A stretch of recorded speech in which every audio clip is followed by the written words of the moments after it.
Hey guys, welcome back to the mill this morning. Got something a little different here. We got some maple logs. Best I understood, this was a whole tree. That's a big tree. There's a 16 footer, a 13 footer, a 12 footer, an 8 and a 9. Why they couldn't cut them all 8 foot, I don't know, but that's what we ended up with. It's kind of a three-party deal. I'm gonna saw it for the contractor and saw it and kiln dry.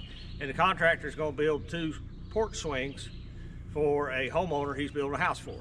So, never met the owner, but I know the contractor very well.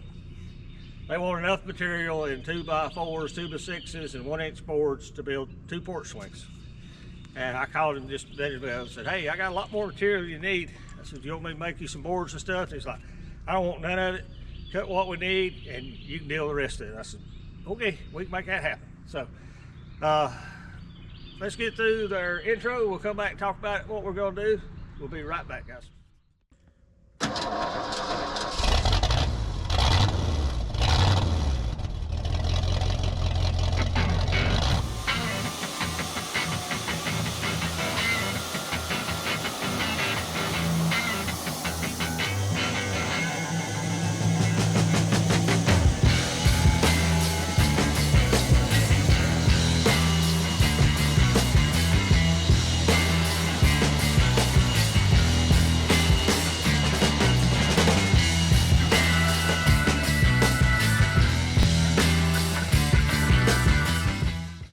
Okay guys, we appreciate you watching today. Like we was talking about, the customer only wants a specific amount of material out of this wood. And you'll run across that occasionally. Sometimes they just want a few pieces they need to have, the rest of it they want you to worry with. So that's what we're going to do here. We'll cut out the best of the best for them to use for their project and a little extra. And whatever's left, we'll probably make some 1-inch boards out of it, just put it in inventory. But good customer, good people to work with. Anything we missing there, Matthew? No. Other than the lengths are kind of odd, you know, needing 5-foot stuff. We'll have to play around with the numbers a little bit, but they're making swings, so that's the numbers they had to work with. This wood, we'll see it when we get it on the mill and saw it. It appears to be spalted. It also appears to have some ambrosia beetle in it.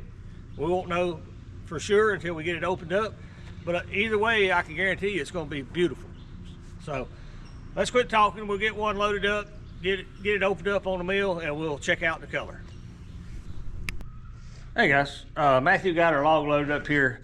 We seen something in the yard and went ahead and trimmed a couple feet off of this log, and I want to show you what happens when you fell a tree. As nice as I can say it, maybe not the correct way. I don't know the circumstances on the guy cutting this tree. I don't know if it was laid way over, had a lot of tension on it or whatever, but professional loggers will tell you there's a way to cut a tree to keep from doing this, and there is. This big old log got shattered right down the center of it, and this whole side here is shattered. Okay, and you gotta realize it was out to here. We cut that much of it off. So in the process of felling this tree, they didn't get it cut off quick enough, and it started to splinter the wood. And you know, for us it don't matter, it's customer wood, but I hate to throw away that much good material. We might get some out of this. This here is shot. It's spider webbed, cracked, and the heart's a little dirty. So basically, we end up taking half this log will be good, and then maybe about this much. Just bear that in mind. Trust me, I've cut enough trees. Sometimes they get away from you and you can't get them cut quick enough, but it can ruin a good log. And you can see this, it has ambrosia in it. It has some spalting. It's gonna be pretty. But just wanted to point that out. So quit talking, let's saw it.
Hope you enjoyed that.